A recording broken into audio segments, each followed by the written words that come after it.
अस्सलाम वालेकुम students, welcome to my YouTube channel easy solutions of mathematics. हम लोग कर रहे हैं अपनी exercise 1.3 chapter number 1 where numbers की 9th क्लास की न्यू बुक से।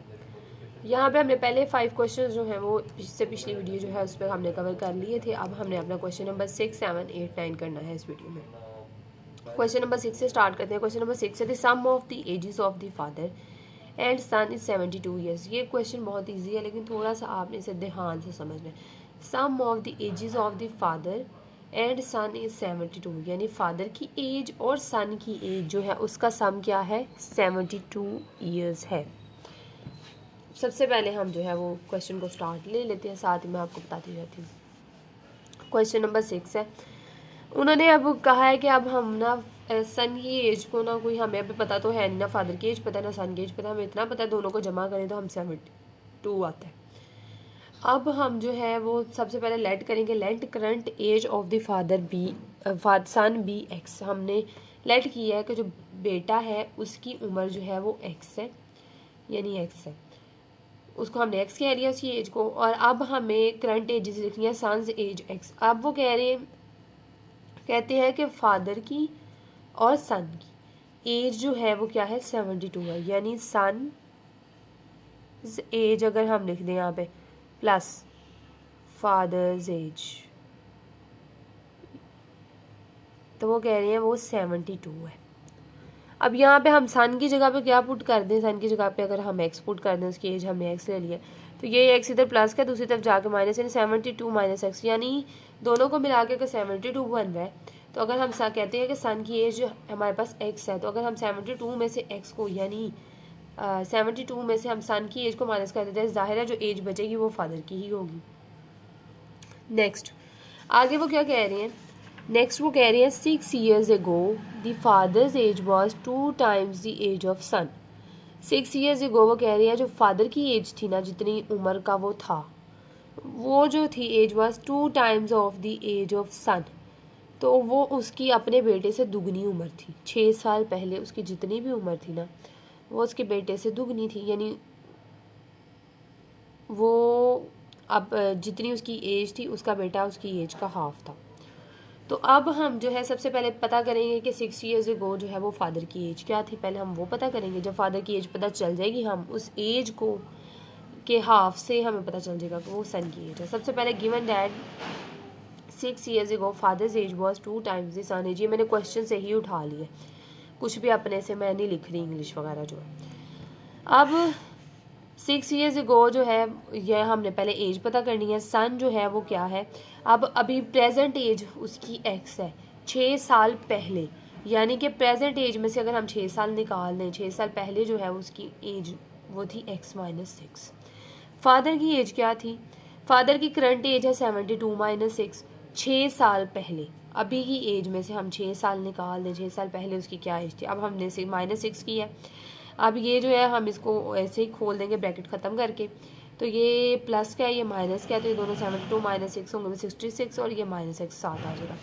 अब ये हमने लिखा हुआ है given that 6 years ago father's as was 2 times। अब हमें फादर की एज पता चल गया, 6 years ago फादर की एज थी 66 माइनस एक्स और सन की एज थी x माइनस 6। अब उन्होंने कहा है जो फादर की एज है, फादर की एज थी वो 2 times ऑफ एक्स माइनस, जब टाइम्स वर्ड यूज़ होता है ना तो इससे पता चलता है 2 times का मतलब है 2 दफ़ा करके, यानी मल्टीप्लाई बाय 2। आपने ये चीज़ याद रखनी है, ये 2 times का मतलब कहीं पे भी आता है ना 3 times 4 times, तो इसका मतलब होता है कि हमने 4 times यानी 4 times 4 से मल्टीप्लाई करवा देना, 2 times यानी 2 से मल्टीप्लाई करवा देना। तो यहाँ पे 2 times the son age, father की एज 6 साल पहले ये थी जो कि सन की एज से 2 times थी, 2 दफ़ा थी, मल्टीप्लाई कर दिया, अब 2x आ गया माइनस 2 6 द 12। कोई भी पॉइंट समझ नहीं आ रहा, अगर अभी भी मेरा डिटेल से समझाने के बावजूद क्लियर नहीं हो रहा, आप मुझसे कमेंट सेक्शन में क्वेश्चन कर सकते हैं। अब इसको हम सॉल्व करेंगे। ये अब हम एज जो है अभी हम उसकी करंट एज निकालेंगे कि क्या निकलती है। तो यहाँ से x को एक तरफ कर दें और सिंपल वैल्यूज़ को भी एक तरफ कर दें। 2x plus x and 66 plus 12 हो गया, 66 प्लस 12 78 हो गया और 3x ये 3 इधर मल्टीप्लाई हो रहा है, दूसरी तरफ आके डिवाइड कर दिया हमने। अब यहाँ पे कटिंग होगी, 3 1 3, 3 2 6 और यहाँ पे चला गया 3 6 18 तो 26 आ गया। Son's current age is 26। ये करंट एज निकाली है। अभी हम लोगों ने यही फाइंड आउट करनी थी ना। अब उन्होंने कहा what was son's age 6 years ago। उन्होंने कहा 6 साल पहले लड़के की क्या उम्र थी। अभी हमें सिर्फ जो अंदाजे दिए गए थे ना, वो एज दी गई थी। अभी उनकी एज का सम 72 है। 6 साल पहले उसके फादर की एज इतनी थी और उसकी फादर की एज से 2 टाइम्स थी सन की एज। तो हमने असल में करंट एज पहले निकालेंगे। पहले हमें करंट एज पता होगी तो हम 6 years ago बताएंगे ना, what was the son's age 6 years ago। तो ये करंट एज निकल आई है। अब हमने ये जो स्पेसिफिकली कह रहे थे ना इतने साल पहले, ये आंसर निकलने के बाद ही पता चलता। Son's current age is 26 and 6 years ago the son's age was 26 में से हमने 6 को माइनस कर दिया है तो 20 हमारे पास आंसर आ गया। यानी 6 साल पहले बेटे की उम्र 20 साल थी। तो ये क्वेश्चन इतना मुश्किल नहीं है, बस समझ के करने वाला है। क्वेश्चन नंबर 7 है हमारा। Mirha bought a toy for ₹1500 and sold for ₹1520। देख के ही पता चल रहा है मिरहा ने एक खिलौना ख़रीदा है 1500 का और उसने उसे 1520 रुपये में बेच दिया। What was her profit percentage. सबसे पहले हमें प्रॉफिट तो नज़र आ रहा है कि 1500 का ख़रीद के 1520 का यानी 1500 का परचेज़ करके 1520 का सेल आउट कर दिया। तो जी उसका प्रॉफिट 20 रुपीज़ है, लेकिन वो कह रही है परसेंटेज बताएं हमें। तो अब हमें परसेंटेज कैसे बतानी है। फर्स्ट ऑफ ऑल हमें प्रॉफिट पता होना चाहिए। प्रॉफिट का सिंपल सा फॉर्मूला है selling price minus cost price. के एक होती है प्रोडक्ट की असल कीमत और एक वो होती है जो दुकानदार उसे बेचता है। हम मार्केट में भी जाते हैं तो कभी भी चीज़ की जो पीछे से वो मार्केट से लेके आती है, असल कीमत उसकी अगर 100 है तो आपने देखा होगा शॉप्स पे वो 110 की 120 की, क्या नहीं अपना प्रॉफिट वो दुकान वाले निकाल रहे होते हैं। तो उसकी बेची जाने वाली कीमत क्या थी, उसने बेची 1520 रुपये थी और असल उसकी कीमत क्या थी 1500 की, जिससे जहाँ से उसने वो खिलौना ख़रीदा था। तो ये माइनस किया, हमारा प्रॉफिट हमारे पास आ गया है 20 रुपीज़ प्रॉफिट। ना प्रॉफिट परसेंटेज कैसे निकलेगी, हमारा profit divided by cost price multiply by 100। जैसे हम लोग कहते हैं जितने नंबर्स की परसेंटेज निकालनी हो हमने, जैसे अगर किसी बच्चे के मार्क्स आए हैं 400 में से उसके 325 मार्क्स आए हैं फॉर एग्जांपल, तो हम लोग obtained marks divided by total marks तो मल्टीप्लाई बाय 100 कर देते हैं। परसेंटेज मल्टीप्लाई बाय 100 होता है। तो यहाँ पे प्रॉफिट को हम लोग डिवाइड करेंगे कॉस्ट प्राइस के साथ। प्रॉफिट क्या आया है 20 रुपये और कॉस्ट प्राइस उसकी 1500 थी। 20 रुपये प्रॉफिट लिया, कॉस्ट प्राइस 1500 और आप परसेंटेज चाहिए तो हमने 100 से मल्टीप्लाई करवा दिया। कैलकुलेटर पे आप इसको सॉल्व करेंगे, ये वाला 2 zeros इस 2 zeros से वैसे कैंसिल हो जाएंगे। 20/15 बच जाएगा। ये इसको मतलब कटिंग भी कर सकते हैं और कैलकुलेटर पे डायरेक्ट भी आंसर निकाल सकते हैं आप लोग। Profit percentage is equal to 1.33 sorry.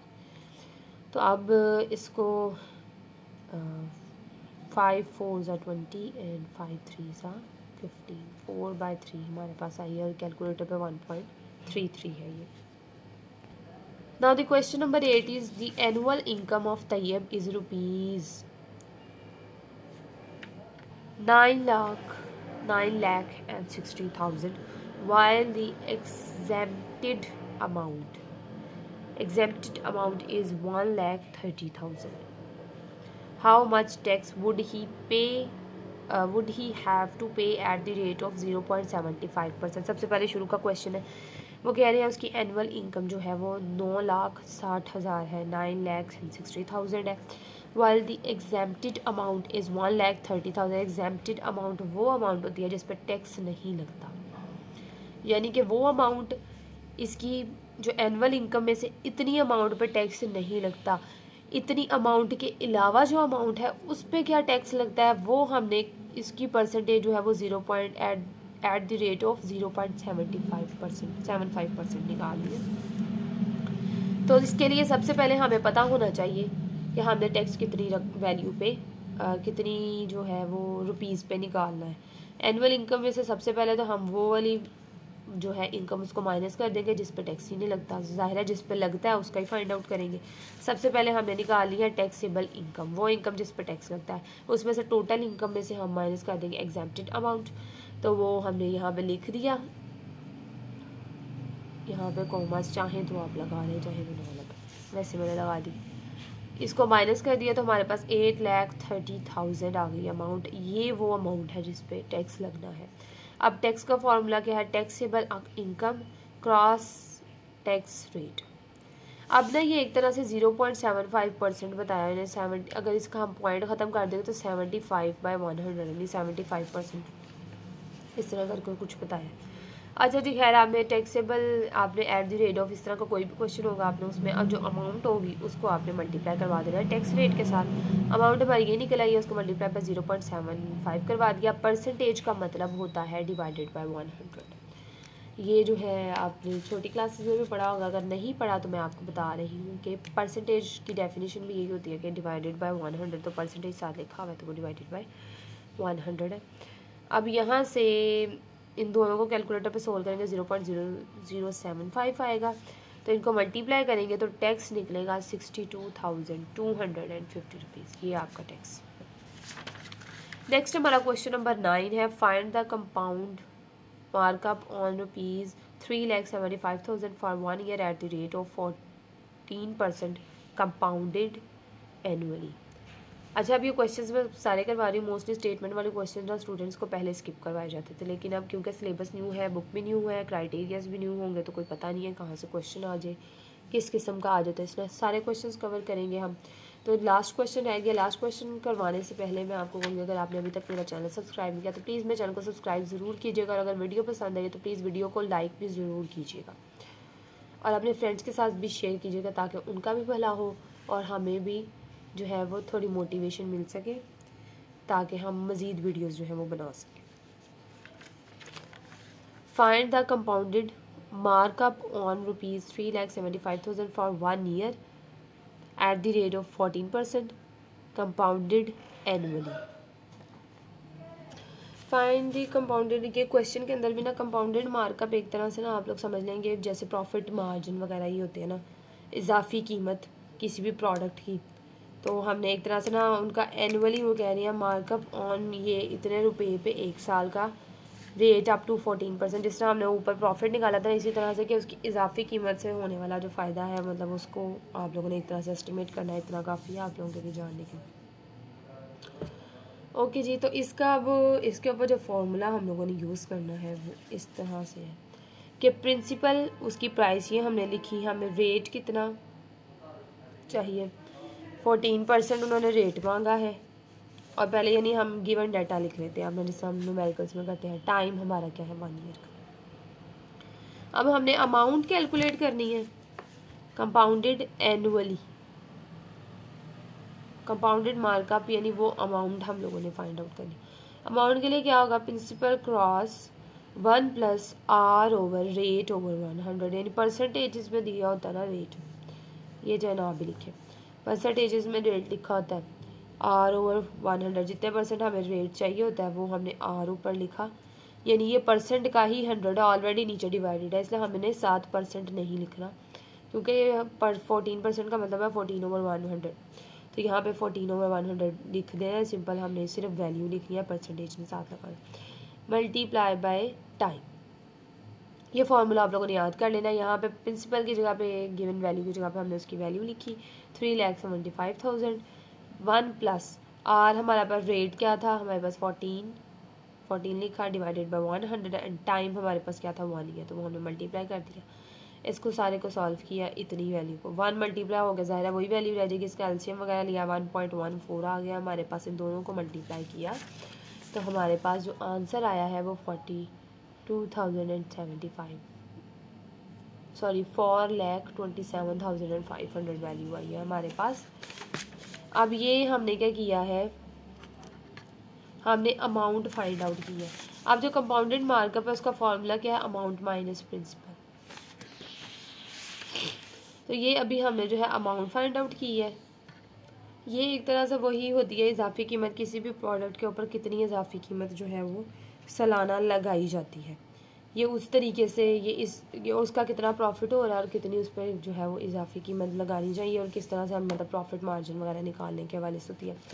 तो अब निकालना हमने अपनी इस वैल्यू पे था, उसके बाद हमने जो है वो एट द रेट ऑफ 14% जो है वो वैल्यू निकाल ली अपनी। 14% जो हमारी अमाउंट बनती है हमने वो निकाली, उसमें से फिर हमने जो अपनी जिस पे निकाला है उसको माइनस कर दिया, तो हमारे पास कंपाउंडेड मार्कअप यानी वो वैल्यू हमारी डिज़ायर्ड वैल्यू हमारे पास आ गई है। तो ये थी हमारी एक्सरसाइज 1.3। अब हम अपने चैप्टर नंबर 1 की रिव्यू एक्सरसाइज जो है उसके MCQs वगैरह और उसकी जितनी भी सारे क्वेश्चंस रह गए हैं उनको नेक्स्ट वीडियो में सॉल्व करेंगे। तब तक के लिए अगर आपने कोई क्वेश्चन करना है तो हम इसे कमेंट सेक्शन में पूछ सकते हैं। वीडियो पसंद आई तो प्लीज़ वीडियो को लाइक कीजिएगा। चैनल अगर अभी तक सब्सक्राइब नहीं किया तो प्लीज़ चैनल को सब्सक्राइब करें ताकि आने वाली वीडियोज़ आपको मिल सकें, और अपने फ्रेंड्स के साथ ज़्यादा से ज़्यादा मेरी वीडियोज़ को शेयर करें। Thank you so much.